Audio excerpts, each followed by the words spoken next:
Hey guys, welcome to the video. My name is Yash Mehta and in this video we are going to learn about use context hook. तो आज की इस video में हम use context hook के बारे में जानेंगे। हम जानेंगे कि यूज़ कॉन्टेक्स्ट हुक क्या होता है, हमें कॉन्टेक्स्ट एपीआई की क्या नीड है और यूज़ कॉन्टेक्स्ट हुक और यूज़ रिड्यूसर हुक को हम एक साथ ग्लोबल स्टेट मैनेजमेंट में कैसे यूज़ कर सकते हैं। ये सारी चीज़ें हम कोड के एग्जाम्पल से इस वीडियो में जानने वाले हैं। तो सबसे पहले देखते हैं कि यूज़ कॉन्टेक्स्ट हुक क्या होता है। तो यूज़ कॉन्टेक्स्ट हुक बेसिकली एक हुक है जिसकी हेल्प से हम हमारे डेटा को ग्लोबली मैनेज कर पाते हैं। मीन्स अगर हमें किसी भी कंपोनेंट से किसी भी कंपोनेंट तक डेटा को पास करना है तो हम without passing props context hook की हेल्प से डेटा को पास कर सकते हैं। तो आइए अब हम जानते हैं कि हमें कॉन्टेक्स्ट एपीआई की क्या ज़रूरत है। तो फॉर एग्जांपल ये हमारा एक ऐप कंपोनेंट है और यहाँ पर हमारे पास यूज़र का डेटा पड़ा हुआ है लाइक यूज़र नेम, और हम चाहते हैं कि इस यूज़र नेम को हम कंपोनेंट सी, कंपोनेंट ई और कंपोनेंट आई में शो करें। तो इसका सबसे बेसिक मेथड ये होगा कि हम ऐप कंपोनेंट से प्रॉप्स पास करेंगे कंपोनेंट ए में, डी में, एफ में और फिर ए से बी में और बी से सी में। सेम डाउन द ट्री हमें प्रॉप्स पास करने होंगे। लेकिन अगर हमारा ट्री बहुत बड़ा है लाइक बहुत ज़्यादा नेस्टेड कंपोनेंट्स हमारी ऐप में है, तो हमें ये डेटा पास करने में बहुत प्रॉब्लम हो जाएगी और हमें बार बार याद रखना होगा कि इस कंपोनेंट से ये वाला प्रॉप्स आ रहा था। इस प्रॉब्लम को हम बोलते हैं प्रॉप ड्रिलिंग, और प्रॉप ड्रिलिंग से बचने के लिए हम यूज़ करते हैं कोई भी global state management tool like context API या फिर रिडक्स। तो अगर हमारी ऐप बेसिक है और उसमें कोई ज़्यादा कॉम्प्लिकेशंस नहीं है तो हम वहाँ पर कॉन्टेक्स्ट एपीआई यूज़ कर सकते हैं। और अगर हमारी ऐप कॉम्प्लिकेटेड है और उसमें हमें हमें बहुत सारे डेटा को मैनेज करना पड़ता है तो हम वहाँ पर रिडक्स को यूज़ करते हैं। और रिडक्स को कैसे यूज़ करते हैं वो हम आने वाली वीडियोस में जानने वाले हैं। आज हम जानेंगे कॉन्टेक्स्ट एपीआई को। तो देखिए, अगर हम कॉन्टेक्स्ट एपीआई का यूज़ करते हैं तो हम क्या करेंगे, इस यूज़र नेम को एक ग्लोबली कोई डेटा स्टोर में डाल देंगे। आप कॉन्टेक्स्ट एपीआई को एक डेटा स्टोर की तरह समझ सकते हैं। तो हम यूज़र नेम को कॉन्टेक्स्ट एपीआई में डाल देंगे और फिर हम इस यूज़र नेम को किसी भी कंपोनेंट पे डायरेक्टली यूज़ कर सकते हैं विदाउट पासिंग प्रॉप्स। आइए ये सारी चीज़ें हम समझते हैं कोड के एग्जांपल से। तो हमने एक एम्प्टी ऐप क्रिएट की थी और उसके अंदर जो भी ऐप कंपोनेंट में हमें बॉयलरप्लेट कोड मिला था उसे हमने यहाँ से हटा दिया। उसके बाद हमने 4 कंपोनेंट्स क्रिएट किए, component A, component B, component C और डी। तो अब हमने क्या किया है कि हमने ऐप डॉट जेएस में कंपोनेंट ए को रेंडर करवाया है, कंपोनेंट ए में कंपोनेंट बी को, बी में सी को और सी में डी को। तो ऐसे हमने एक दूसरे के अंदर कंपोनेंट्स को नेस्ट कर रखा है। अब हम चाहते हैं कि हमने मान लीजिए यहाँ पे एक प्रॉपर्टी बना ली, उसे हम बोल देते हैं यूज़र नेम और उसको हम नाम दे देते हैं जॉन। तो इस तो ये यूज़र नेम जो जॉन है इसे हमें शो करना है मान लीजिए कंपोनेंट डी में डायरेक्टली। तो इसका सिंपलर फॉर्म तो ये है कि हम प्रॉप्स पास करें लाइक एफ से कंपोनेंट ए में, ए से बी में, बी से सी में और सी से डी में। लेकिन ये हमें एक प्रॉब्लम में डालेगा जिसे हम बोलते हैं प्रॉप ड्रिलिंग। तो उससे बचने के लिए हम हमारी ऐप में कॉन्टेक्स्ट का यूज़ करते हैं, लाइक कॉन्टेक्स्ट एपीआई का यूज़ करते हैं। तो उसके लिए हमें सबसे पहले तो हमें हमारी ऐप का कॉन्टेक्स्ट क्रिएट करना होगा। और कॉन्टेक्स्ट क्रिएट करने के लिए हम सिंपली इसे नाम दे देते हैं user context, const user context equals to React dot create context. तो इससे क्या होगा कि हमारी ऐप का जो ग्लोबल कॉन्टेक्स्ट है वो क्रिएट हो जाएगा। अब हमें सबसे पहले तो इस यूज़र कॉन्टेक्स्ट को यहाँ से एक्सपोर्ट करना होगा ताकि हम इसे कहीं पर भी यूज़ कर सकें। तो ये यूज़र कॉन्टेक्स्ट यहाँ से एक्सपोर्ट हो गया। अब हमें क्या करना है कि हमें इस यूज़र नेम को पास करना है डायरेक्टली कंपोनेंट डी में। तो हम हमारा जो ऐप कंपोनेंट है उससे रैप कर देंगे यूज़र कॉन्टेक्स्ट डॉट प्रोवाइडर। इसके अंदर दो प्रॉपर्टीज होती है, एक तो प्रोवाइडर और एक कंज्यूमर। कंज्यूमर का अब हम यूज़ नहीं करते क्योंकि हमारे पास यूज़ कॉन्टेक्स्ट हुक आ गया है। तो हम यूज़ कॉन्टेक्स्ट हुक से ही समझेंगे कि हम कैसे डेटा को वहाँ पर गेट कर पा रहे हैं। तो हमने यहाँ से यूज़र कॉन्टेक्स्ट डॉट प्रोवाइडर में रैप कर दिया हमारे पूरे ऐप कंपोनेंट को। और अब हम इसमें एक एट्रीब्यूट होता है जिसे हम बोलते हैं वैल्यू, और इस वैल्यू में हम पास कर देंगे सिंपली यूज़र नेम को। तो देखिए, हमने यहाँ से यूज़र नेम को पास किया और अब हमें इसे गेट करेंगे डायरेक्टली कंपोनेंट डी में विदाउट पासिंग प्रॉप्स। तो हम चलते हैं कंपोनेंट डी में और हमें शो करना है वो यूज़र नेम जॉन जो हमने ऐप कंपोनेंट में लिखा था। तो उसके लिए सबसे पहले तो हमें इंपोर्ट करना होगा हमारे यूज़र कॉन्टेक्स्ट का जो हमने इंपोर्ट कर लिया है। और उसके बाद हमें इंपोर्ट करना है हमारे यूज़ कॉन्टेक्स्ट हुक को। तो हम यहाँ पे रिएक्ट कोमा और कर्ली ब्रेसेस के अंदर लिख देंगे यूज़ कॉन्टेक्स्ट। तो यहाँ से हमारा यूज़ कॉन्टेक्स्ट हुक इंपोर्ट हो चुका है। अब हम हमारे यूज़ कॉन्टेक्स्ट हुक को डिफाइन करेंगे। इसके लिए हम सिंपली यहाँ पर जो भी हमने यूज़र नेम दिया था उसे कुछ भी लिख सकते हैं यहाँ पर, क्योंकि वो यूज़र नेम जो हमने वहाँ से वैल्यू पास करी थी वो हमें रिटर्न करने वाला है, इसलिए हमने यहाँ पर यूज़र नेम लिख लिया। तो हम यहाँ पे यूज़ कॉन्टेक्स्ट लिखेंगे और इसके अंदर हम पास कर देंगे जो कॉन्टेक्स्ट हमारी ऐप का है लाइक यूज़र कॉन्टेक्स्ट। तो ये क्या करेगा, जो हमने वैल्यू वहाँ से पास करी थी वो हमें यहाँ से रिटर्न करने वाला है। तो इस यूज़र नेम को अब डायरेक्टली हम यहाँ पर कंपोनेंट डी में शो कर सकते हैं। लाइक जैसे देखिए, मैंने यहाँ पे इसे यूज़र नेम लिखा तो देखिए यहाँ पे जॉन लिखा हुआ आ गया। तो इसे डायरेक्टली हम यूज़ कॉन्टेक्स्ट हुक की मदद से और कॉन्टेक्स्ट एपीआई की हेल्प से ग्लोबली डेटा को पास कर सकते हैं। तो अब हम देखेंगे कि हम यूज़ रिड्यूसर हुक को और यूज़ कॉन्टेक्स्ट हुक को एक साथ ग्लोबल स्टेट मैनेजमेंट में कैसे यूज़ कर सकते हैं। तो ये जो हमारा यूज़र नेम है, अब यहाँ से हम इसे हटा हटा सकते हैं। लाइक जैसे मैंने इसे हटा दिया, तो जो वैल्यू है इसे भी हम हटा देते हैं थोड़ी देर के लिए।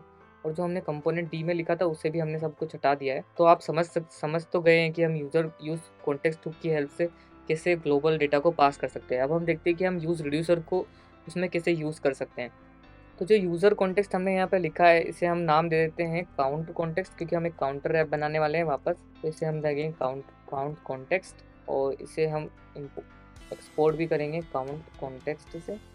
तो ये हमने काउंट कॉन्टेक्स्ट को एक्सपोर्ट कर दिया। अब ये हमें एरर दे रहा है क्योंकि हमने कंपोनेंट डी में यूज़र कॉन्टेक्स्ट लिख रखा है। तो इसे भी हम काउंट कॉन्टेक्स्ट लिख देंगे। ये हमें app.js में एरर दे रहा है। तो देखिए, अब ये यहाँ पे हमने यूज़र कॉन्टेक्स्ट लिखा है, इसे भी हम यहाँ पर काउंट कॉन्टेक्स्ट करेंगे। तो ये एरर सारी चली गई है। अब हम क्या करेंगे, सबसे पहले तो हमें एक रिड्यूस फंक्शन बनाना पड़ेगा जो हम यूज़ रिड्यूसर में बनाते हैं, क्योंकि हमें काउंटर को इंक्रीज डिक्रीज और रीसेट करना है। तो सबसे पहले तो हम एक इनिशियल वैल्यू बना लेते हैं, उसे हम बोलेंगे इनिशियल स्टेट, और इसको हम दे देंगे 0 वैल्यू। उसके बाद हम रिड्यूसर फंक्शन बनाएंगे। रिड्यूसर फंक्शन को हम एक एरो फंक्शन बना सकते हैं। तो मैंने एक एरो फंक्शन बना लिया। इसके अंदर हमें दो पैरामीटर्स पास करने होते हैं, एक तो होता है स्टेट और एक होता है एक्शन। और एक्शन को हम स्विच करते हैं, तो हम स्विच केस की हेल्प से एक्शन को स्विच करेंगे। तो इसके अंदर हम पास कर देंगे एक्शन, और सबसे पहला केस होगा हमारा काउंटर को इंक्रीज करने का। तो हमने लिख दिया इंक्रीज, और इससे हम इसकी हेल्प से हम काउंटर को इंक्रीज कर पाएंगे। तो हम सिंपली यहाँ पे लिख देंगे रिटर्न स्टेट +1। सेकेंड केस होगा हमारा डिक्रीज, और हम इसमें रिटर्न कर देंगे स्टेट -1। और थर्ड केस होगा हमारा काउंटर को रीसेट करने का। तो इसको हम बोल देते हैं रीसेट, और हम यहाँ से रिटर्न कर देंगे जो हमारी इनिशियल स्टेट है उसे। तो हमने यहाँ पे इनिशियल स्टेट रिटर्न कर दी है। और जो हमारा डिफ़ॉल्ट केस होगा उसमें हम रिटर्न कर देंगे जो हमारी स्टेट है उसे। देखिए, हमने यहाँ से रिटर्न करते हैं स्टेट को, इसे रिलोड कर लेते हैं। तो अब हमें क्या करना है कि ये जो काउंट कॉन्टेक्स्ट डॉट प्रोवाइडर है, इसमें वैल्यू पास करेंगे हम यूज़ रिड्यूसर फंक्शन को। तो वो कैसे हम पास कर सकते हैं वो देखते हैं। तो हमें सबसे पहले तो यूज़ रिड्यूसर हुक को इम्पोर्ट करना होगा। तो यूज़ रिड्यूसर हुक को हम यहाँ से इम्पोर्ट कर लेते हैं। ये हमारा यूज़ रिड्यूसर हुक इम्पोर्ट हो चुका है। अब हम यहाँ पे सिंपली लिखेंगे, हमें पता है कि हमें यूज़ रिड्यूसर हुक एक एरे रिटर्न करता है जिसके अंदर 2 एंट्रीज़ होती है। पहली एंट्री तो होती है जो हमारा नया स्टेट बन के आया है। नई स्टेट को हम नाम देते हैं काउंट, और एक दूसरी एंट्री होती है उसे हम बोलते हैं डिस्पैच मेथड, जिसकी हेल्प से हम जो हमारी वैल्यूज़ है उसे चेंज कर पाते हैं, मीन्स एक्शन को डिस्पैच कर पाते हैं। और यहाँ पे हम लिखेंगे यूज़ रिड्यूसर, और इसके अंदर हमें 2 चीज़ें पास करनी होती है, एक तो होता है रिड्यूसर फंक्शन और एक होती है इनिशियल स्टेट। तो इनिशियल स्टेट और रिड्यूसर फंक्शन हमने ऊपर बना ही लिया है, तो हम उन्हें डायरेक्ट यहाँ पर पास कर देंगे। अब हम क्या चाहते हैं कि जो हमारा ऐप कंपोनेंट है वहाँ पर हम इस काउंट की वैल्यू को शो करें, और जो हमारा कंपोनेंट डी है वहाँ से हम इसकी वैल्यू को इंक्रीज डिक्रीज और रीसेट करें। तो वो हम यूज़ रिड्यूसर और यूज़ कॉन्टेक्स्ट की हेल्प से कैसे कर सकते हैं वो भी हम देखने वाले हैं। तो सबसे पहले तो हम यहाँ पर H1 में इसके साथ में इस काउंट को शो करवा देंगे। तो हमने यहाँ पे लिख दिया काउंट। तो देखिए, यहाँ पे 0 शो करने लगेगा। जैसे इसे मैं रिलोड करूँगा तो ये 0 हमें शो करने लगा है। अब हमें क्योंकि इसकी वैल्यू पास करनी होगी, तो इस वैल्यू में हम पास करेंगे एक ऑब्जेक्ट, और ऑब्जेक्ट में सबसे पहले तो हम लिख देंगे, इसका नाम हम कुछ भी देख सकते हैं। तो इसकी पहली प्रॉपर्टी को हम बोल देते हैं काउंटर स्टेट, और जो सेकेंड प्रॉपर्टी होगी उसे हम बोलेंगे काउंटर डिस्पैच। इसकी हेल्प से हम हमारे काउंटर को डिस्पैच कर पाएंगे, मतलब उसके एक्शन को चेंज कर पाएंगे। और इसमें हम पास कर देंगे हमारा डिस्पैच मेथड। तो हमने यहाँ पर हमारा डिस्पैच मेथड पास कर दिया है। इसमें हमने एक ऑब्जेक्ट पास किया, इसमें काउंटर स्टेट और काउंटर डिस्पैच। काउंटर स्टेट में हमने काउंट और काउंटर डिस्पैच में हमने डिस्पैच लिखा हुआ है। अब हम क्या करेंगे कि जो हमारा कंपोनेंट डी है वहाँ पर 3 बटन बनाएंगे, और वहाँ से इस काउंट की वैल्यू को इंक्रीज डिक्रीज और रीसेट करेंगे। तो उसके लिए सबसे पहले तो हमें काउंटर कॉन्टेक्स्ट को इंपोर्ट करना होगा, जो हमने कर लिया है। फिर यूज़ कॉन्टेक्स्ट को इंपोर्ट करना होगा, जो भी हमने कर लिया है।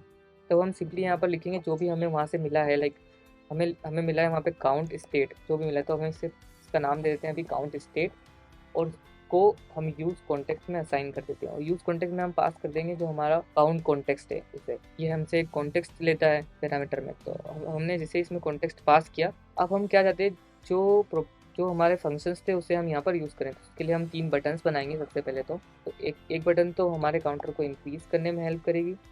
देखिए, हम यहाँ पर एक ही एलिमेंट को रिटर्न कर सकते हैं, इसलिए हम यहाँ पर डिव लिख देंगे। तो ये देखिए, हमने एक बटन बनाया इंक्रीज़, दूसरी बटन हम बनाएंगे इसको बोलेंगे डिक्रीज, और जो हमारी थर्ड बटन होगी उसे हम बोलेंगे रीसेट। तो देखिए ये इंक्रीज, डिक्रीज और रीसेट हमारी बटन्स बन गई है और ये कंपोनेंट डी में है। अब हम यहाँ पर सिंपली ऑन क्लिक लगा देंगे डायरेक्टली, और ऑन क्लिक में हम फंक्शन जो हमने वहाँ पर हमारा डिस्पैच मेथड है उसको हम यहाँ पर यूज़ कर सकते हैं, लाइक काउंट स्टेट, और उसका नाम हमने दिया था क्या, काउंट डिस्पैच।